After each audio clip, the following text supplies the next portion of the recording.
లక్ష్మణ్ గారు, వైసీపీ నాయకులు ఓటమి నుంచి ఇప్పుడిప్పుడే తేరుకుంటున్నట్టుగా కనిపిస్తోంది. సరే, ఈ తేరుకునే లోపల వాళ్ళ ప్రమాణ స్వీకారం కూడా జరిగిపోయింది.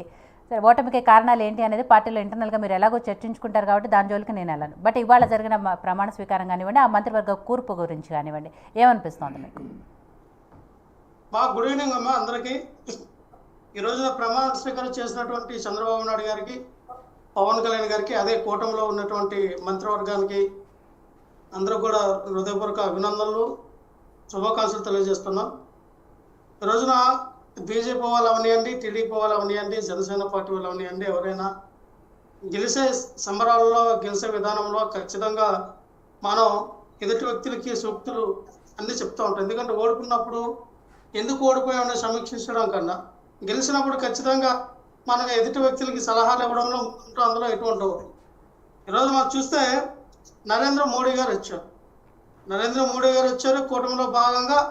కనీసం కూటమి భాగంగా నేను ఈ రాష్ట్రానికి ఏవైతే విభజన హామీ చట్టంలో ఉన్నటువంటి నిధులు అవనియండి, అలాగే ప్రత్యేక రైల్వే జోన్ అవనియండి, ప్రత్యేక హోదా గురించి, పోలవరం గురించి, లేదా మనకి రావాల్సినటువంటి 1,36,000 కోట్ల రూపాయల గురించి ఎక్కడ కూడా ఆయన మాట్లాడకపోవడం అనేది దురదృష్టకరం.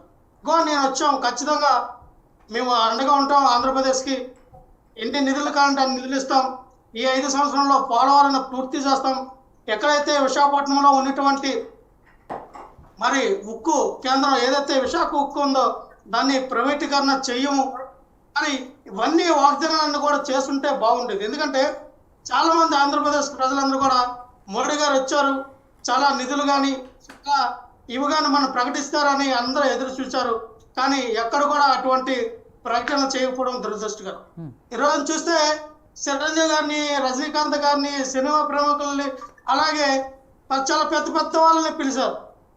గతంలో మన చిరంజీవి గారికి ఎందుకు ఆహ్వానం పలకలా? ఇదే టీడీపీ గవర్నమెంట్లో అదే పవన్ కళ్యాణ్ గారిని, చిరంజీవి గారిని ఎంత అవమానకరపరిచారు. ఇదే నందావట్లో బాలకృష్ణ ఏమని అన్నారు. ఇవన్నీ కూడా ఆంధ్రప్రదేశ్ రాష్ట్ర ప్రజలు గమనిస్తూ ఉంటారు, చూస్తూ ఉంటారు. ఈ రోజున మీరు నిన్నటి మొన్న నిప్పు నీరు అయినటువంటి వ్యక్తులు ఈ రోజున కలిసి ఆంధ్ర రాష్ట్రాన్ని ఏదో ఉద్ధరిస్తాం, ఆంధ్ర రాష్ట్రాన్ని ఏదో మేము ముందుకు తీసుకెళ్తామంటే ఎస్, ప్రజలు మీకు అవకాశం ఇచ్చారు, చేయండి, ఎంతవరకు చేస్తారు, ఖచ్చితంగా చూస్తారు. ఏదైతే మరి ఈ మీ యొక్క క్యాబినెట్లో తీసుకున్నటువంటి ఓసీ వర్గానికి 13, అలాగే బీసీ వర్గానికి 8, ఎస్సీలో 2, మైనార్టీ 1, ఎస్టీ 1 ఇచ్చారు. ఇంకా ఎస్సీలో మానవ సామాజిక వర్గానికి ఇంకొకటి ఎక్కువ.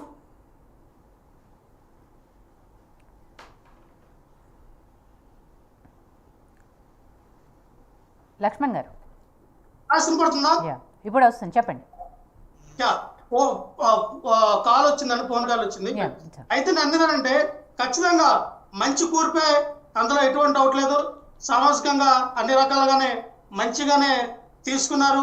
కానీ ఎస్సీ సామాజిక వర్గంలో ఇంకో సీటు మానవ సామాజిక వర్గానికి పెంచాల్సిన పరిస్థితి ఎంతైనా ఉంది. ఎందుకంటే రాష్ట్రంలో 56 లక్షల ఓటింగ్ అండి, 56 లక్షల ఓటింగ్ ఉన్నటువంటి ఏకైక అతి పెద్ద కులం మానవ సామాజిక వర్గం. అందరూ కాపులు అంటారు కానీ కాపులు కాదు.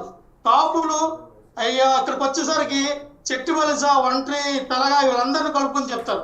కానీ మాలలు మన భారతదేశంలో ఎక్కడికి వెళ్ళినా మాలవడే అంటారు. కానీ కాపును వేరే రాష్ట్రం పక్క జిల్లాకి వెళ్తే కాపును ఏ పేరు పెట్టి పిలుస్తారో కూడా మనకు తెలియదు. అంటే నేను చెప్తా ఉన్నా, అంత సామాజికంగా దీనికి కూడా వీళ్ళు ఆలోచించవలసిన అవసరం ఉంది. ఇంకొకటి ఏంటంటే చంద్రబాబు నాయుడు గారు ఈ రోజున ప్రమాణ స్వీకారం చేసిన తర్వాత నిరుద్యోగులందరూ కూడా ఎప్పుడెప్పుడు అని ఎదురు చూస్తున్నటువంటి మెగా టీఎస్ పైన సంతకం పెడతారని అందరూ ఎదురు చూశారు.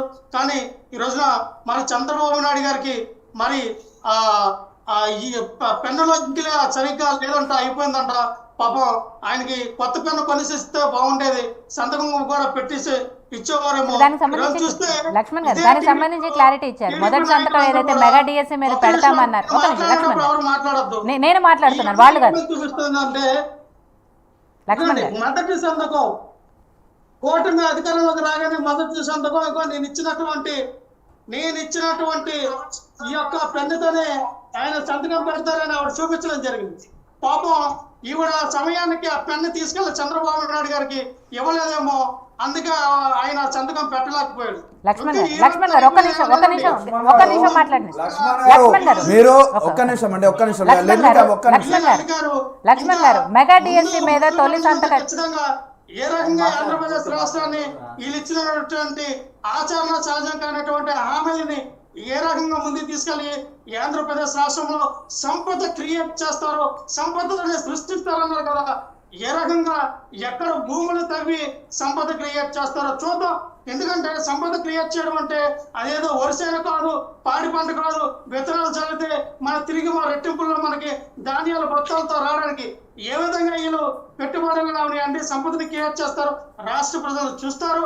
20 లక్షల ఉద్యోగాలు ఏ విధంగా క్రియేట్ చేస్తారో చూస్తారు. ఎందుకంటే టీడీపీ నాయకులు మాట్లాడారు, ఎక్కడ చూసినా నిరుద్యోగులకి కనీసం ఉద్యోగాలు కూడా ఇవ్వలేదని చూస్తాం సార్. కంగారు ఎందుకు? ఈ రోజునే కదా ఆరంభమైంది. చూద్దాం ముందు మీరు ఎన్ని ఉద్యోగాలు క్రియేట్ చేస్తారు. లక్ష్మణ్ గారు, మీరు 5 సంవత్సరాలు ఇచ్చిన పాలనలో ప్రతి సంవత్సరం జాబ్ క్యాలెండర్ రిలీజ్ చేస్తా అని చెప్పారు. మీరు సంపాదన సృష్టించాలంటే ప్యాలెస్ లలో కూర్చుంటే సంపాదన రాదండి. ప్యాలెస్ లలో కూర్చుంటే సంపాదన రాదు. మీరు తీసుకురావాలి, క్రియేట్ చేయాలి. దట్స్ వాట్ సీఎం అంటే, దాని అర్హత. మీరు ప్యాలెస్ లో కూర్చొని ఎంతసేపు దాడులు విధ్వంసాలు చేస్తే సంపాదన రాదండి. ఉన్న ఎమ్మెల్యేలు వెళ్ళిపోయినాయి, పిఎల్ వెళ్ళిపోతున్నాయి. సరే చూద్దాం. మీరు అన్నట్టు ఇవాళే కదా స్టార్ట్ అయింది లక్ష్మణ్ గారు, అవి మాట్లాడారు. దేనికి కంగారు పడతారు?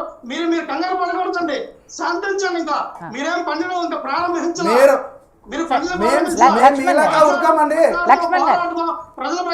అవన్నీ మాట్లాడడానికి మనకి ఇంకా టైం ఉంది. ఇవాళే ప్రమాణ స్వీకారం చేశారు. ఈ రోజున మీరు ప్రారంభించారు. ఈ రోజున ఆ డజను, అర డజను, 2 డజన్ల తేదీన గుర్తుపెట్టుకోండి. డజను, అర డజను, 2 డజన్లు తేదీన ఈ రోజున చంద్రబాబు నాయుడు గారు ప్రమాణ స్వీకారం చేశారు. ఖచ్చితంగా చూద్దాం ఎన్ని డజన్లుగా ఆంధ్రప్రదేశ్ అభివృద్ధి చెందుతుందో, ఎన్ని డజన్లు మీరు ఉద్యోగాలు కల్పిస్తారో, ఎన్ని డజన్లుగా ఆంధ్రప్రదేశ్ ముందుకు తీసుకెళ్తారో అనేది ఖచ్చితంగా వెయిట్ చేస్తాం. అందులో ఎటువంటి లక్ష్మణ్ గారు వెయిట్ చేస్తారా? మీరు కొత్తగా వచ్చి ఇప్పుడు వెయిట్ చేస్తాం. 5 సంవత్సరాలు ఏం చేయలేకపోయి ఇప్పుడు వెయిట్ చేస్తుంటారు. సంతకం పెట్టింది ఇవాళ, ప్రమాణ స్వీకారం చేసింది ఇవాళ. మీరు చూస్తూనే ఉంటారు, మేము చేస్తూనే ఉంటాం. మీరు టీవీలలో చూస్తూనే ఉంటారు, మేము చేస్తూనే ఉంటాము. మేము ఆల్రెడీ పరిపాలన చేసి ఉన్నాము. మేము ఆల్రెడీ ప్రూవన్. మీరు కొత్తగా వచ్చి మమ్మల్ని ప్రూవ్ చేసుకోమని చేయాల్సిన అర్హత మీకు లేదు. అర్థమైందా? మీకు అసలు అర్హత లేదు. We are already proven.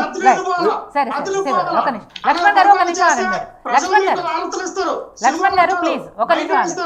రైట్, మిగిలిన వాళ్ళు కూడా మాట్లాడాలి. మీరు మాట్లాడుతున్నారు. 164 ఇచ్చారు, సంతోషమే. ఈ 164 కాపాడుకోండి. లక్ష్మణ్ గారు 164 నుంచి 4 సీట్లు పడిపోవడానికి గ్యారంటీ లేదు. గుర్తుపెట్టుకోండి ఈ సంఖ్య. 2029లో ఇదే కూటమి అంటే చంద్రబాబు నాయుడు ఎవరైనా 4 సీట్ల కన్నా ఎక్కువ గెలవరు.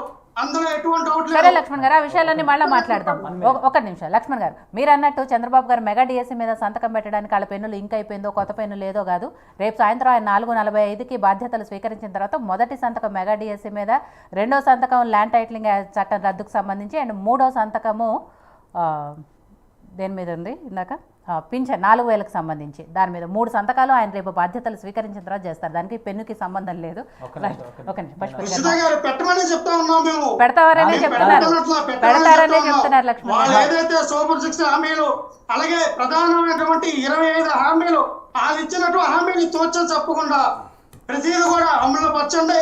ఎందుకంటే ప్రజలు మీరు వాళ్ళు పెడతారు, ఇస్తారు, ఇవ్వకపోతే మీరు ప్రశ్నిస్తారు. ఎలాగో ఉంటారు. మీరు తీసుకోవద్దు. జగన్ గారి దగ్గర నుంచి పెన్ తీసుకురండి. మీరు రేపు పొద్దున పెడతారు. సరే, ఇవన్నీ విమర్శలు చేసుకోవడానికి ఇంకా చాలా టైం ఉంది. రేపు సంతకం పెడతారా లేదా, పెట్టకపోతే మీరు అప్పుడు మాట్లాడదురు. కానీ ఇవన్నీ కూడా ఒక నిమిషం రామకృష్ణ పశుపతి గారు మాట్లాడిన తర్వాత పశుపతి గారు, సో పార్టీల వాళ్ళ వర్షన్ ఎలా ఉన్నా కూడా ఇవాళ కూర్పుకు సంబంధించి మంత్రివర్గ కూర్పు అన్ని సామాజిక వర్గాలకు న్యాయం చేశారనేది ప్రతిపక్షంగా ఉన్న వైసీపీ కూడా, అంటే మాక్సిమం కూర్పు అయితే బాగుంది అని చెప్పేసి వాళ్ళు కూడా చెప్తున్నారు. కాబట్టి